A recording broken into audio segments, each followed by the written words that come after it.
Look at how long my baby girl hair has grown.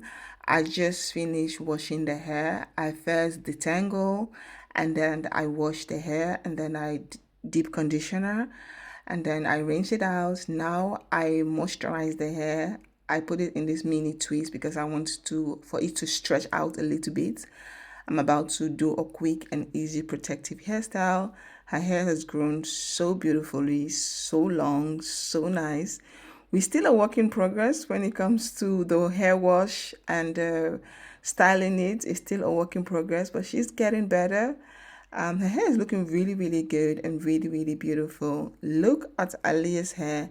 This is 3 weeks of protective hairstyle, and look at the new growth. Her hair is long. When I said her hair is long, her hair is so long, so beautiful. So now I'm taking the protective hairstyle out, and after that I'm going to sit down and detangle it very gently and then wash it, allow it to breathe for at least 2 or 3 days, and then I'll go in again with another protective hairstyle.